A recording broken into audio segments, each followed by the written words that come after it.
आप सभी का स्वागत है टीचिंग फॉर यू चैनल पे।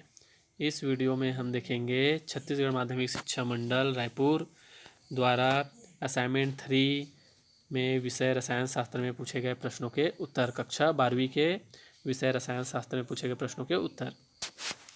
आपसे रिक्वेस्ट है, यदि आपने चैनल सब्सक्राइब नहीं किया है तो जल्द से जल्द चैनल सब्सक्राइब कर लीजिए, साथ ही बेल आइकन को प्रेस कर लीजिए, जिससे जो भी नया वीडियो अपलोड हो उसका नोटिफिकेशन आपको जल्द से जल्द इस चैनल के माध्यम से प्राप्त हो सके। इस चैनल के प्लेलिस्ट में बाकी सभी विषयों के वीडियो अपलोड किए जा चुके हैं। इस चैनल के प्लेलिस्ट में जाकर आप वह सभी वीडियो देख सकते हैं।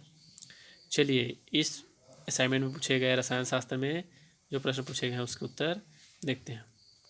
पहले प्रश्न क्या पूछा गया वो देखते हैं।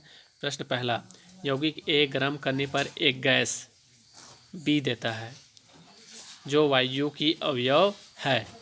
जब इस गैस की अभिक्रिया H2 के 3 मोल से उत्प्रेरक की उपस्थिति में कराई जाती है तो एक दूसरी गैस C बनती है जो क्षारकीय प्रकृति की होती है। गैस C के नम अवस्था में ऑक्सीकरण करने पर यौगिक D बनता है जो अम्ल वर्षा का एक भाग है। A से D तक यौगिकों की पहचान कीजिए तथा सभी पदों के लिए आवश्यक समीकरण दीजिए। ये हो गया प्रश्न पहला। प्रश्न नंबर दूसरे का पहला, सल्फर के अल्फा और बी अपरूपों का संक्रमण ताप क्या है।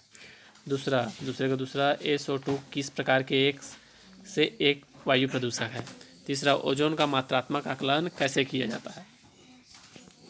प्रश्न तीसरा, फ्लोरीन के असामान्य व्यवहार के 2 उदाहरण द्वारा दर्शाइए। दूसरा, क्लोरीन के विरंजक क्रिया का कारण बताइए। तीसरा, निम्न को व्यवस्थित कीजिए। तीसरे का में दो क्वेश्चन है, ए और बी। देखिए, इसको व्यवस्थित करना है। प्रश्न चौथा का पहला, उत्कृष्ट गैसों के एक क्रियाशील होने के 2 कारण बताइए। दूसरा, हीलियम को गोताखोरी के उपकरणों में उपयोग क्यों किया जाता है। तीसरा, NF2 एक ऊष्माक्षेपी यौगिक है परंतु NCl3 एक ऊष्माशोषी यौगिक है, क्यों। चलिए, इसका उत्तर देखते हैं। प्रश्न नंबर पहला ये हुआ। इसके उत्तर है, पहला प्रश्न ये है, सामने स्क्रीन पे दिख रहा है। इसके उत्तर यौगिक A बराबर NH4NO2 है। पहले में जो यौगिक बोला है उसका सूत्र ये है, और दूसरे में गैस उत्प्रेरक के रूप में उपयोग किया जा रहा है BN2 है। C गैस है, NH3 अमोनिया है, यौगिक D HNO3 है।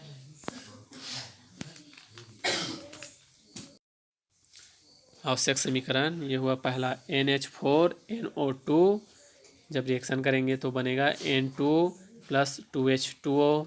दूसरा, N2 + 3H2 क्रिया करेंगे तो 2NH3 बनेगा। तीसरा, 4NH3 + 5O2 क्रिया करेंगे तो बनेगा 4NO + 6H2O। तीसरा, 4NH3 + 5O2 क्रिया करेंगे ये बनेगा, ठीक है। सामने जैसा जैसा समीकरण लिखा गया है वैसे आप ये अपने उत्तर पुस्तिका में लिखते जाइए, ठीक। प्रश्न नंबर दूसरे का पहला, सल्फर के अल्फा और बीटा रूपों का संक्रमण ताप क्या है। इसका उत्तर है 369 केल्विन, 369 के। प्रश्न नंबर दूसरा, SO2 किस प्रकार से एक वायु प्रदूषक है। इसका उत्तर है, SO2 एक अत्यंत हानिकारक गैस है। वायुमंडल में इसकी उपस्थिति से श्वसन रोग, हृदय रोग, गले तथा आँखों में अनेक परेशानियां उत्पन्न होती है। यह अम्ल वर्षा एसिड रेन का मुख्य कारण है। अम्ल वर्षा जंतुओं, वनस्पतियों एवं भवनों के लिए अत्यंत घातक है। अम्ल वर्षा से संबंधित प्रकाश रासायनिक अभिक्रिया निम्न है। सामने दिख रहा है जो रासायनिक अभिक्रिया है उसको इसी प्रकार लिखिएगा। SO2 + Hv जब क्रिया करता है सूर्य प्रकाश से तो SO2 बनता है। SO2 जब ऑक्सीजन से क्रिया करता है तो SO3 + O बनता है। SO2 + ऑक्सीजन क्रिया करता है तो SO3 + ऑक्सीजन निकलता है। फिर जैसा सामने में दिख रहा है वैसे समीकरण आप लिखते जाइएगा, फिर नीचे पे लिख दीजिएगा। इस प्रकार SO2 एक घातक वायु प्रदूषक है। प्रश्न नंबर 3, ओजोन का मात्रात्मक आकलन कैसे किया जाता है?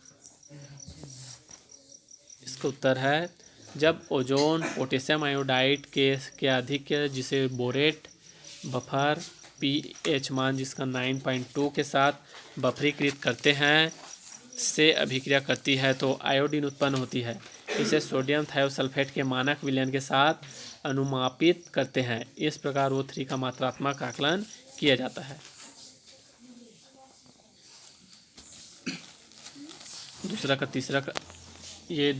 तीसरे प्रश्न नंबर 3 का उत्तर है। प्रश्न नंबर 3 का पहला, फ्लोरीन के असमान व्यवहार को उदाहरण द्वारा दर्शाइए। 3 का पहला, इसका उत्तर है पहला, फ्लोरीन केवल एक ऑक्सो अम्ल बनाती है जबकि अन्य हैलोजन अधिक संख्या में ऑक्सो अम्लों का निर्माण करते हैं। तीसरे के पहले का पॉइंट नंबर 2, हाइड्रोजन फ्लोराइड प्रबल हाइड्रोजन बंधों के कारण द्रव होता है जबकि अन्य हाइड्रोजन हैलाइड गैसीय होते हैं।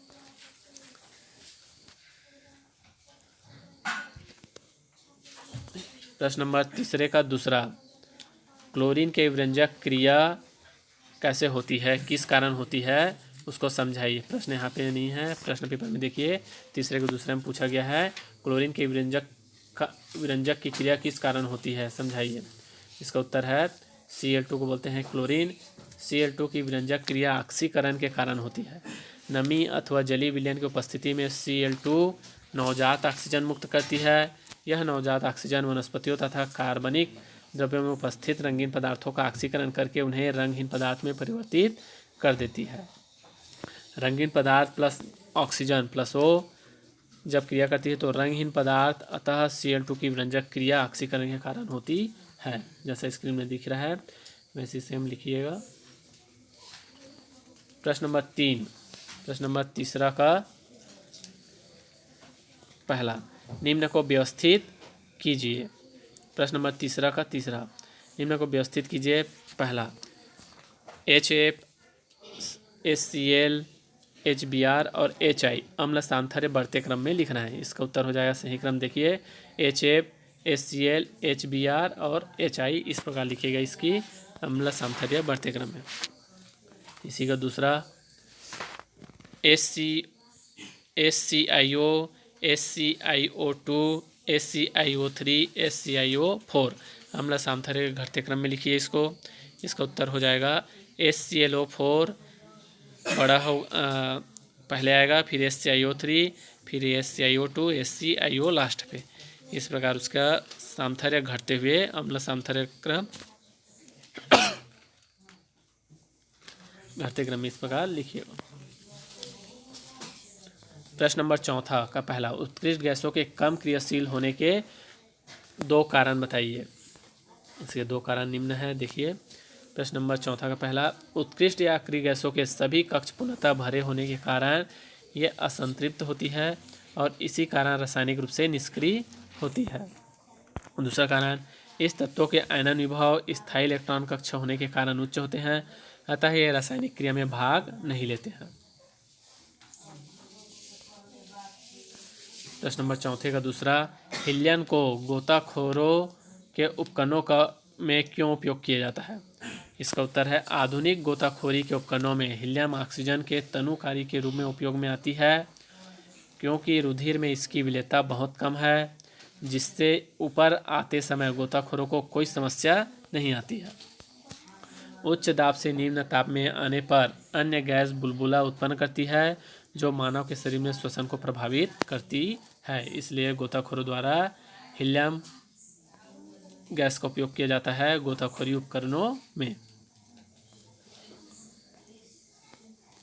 प्रश्न नंबर 4 का तीसरा, NF3 एक ऊष्माक्षेपी यौगिक है परंतु NCI3 एक ऊष्माशोषी यौगिक है, क्यों।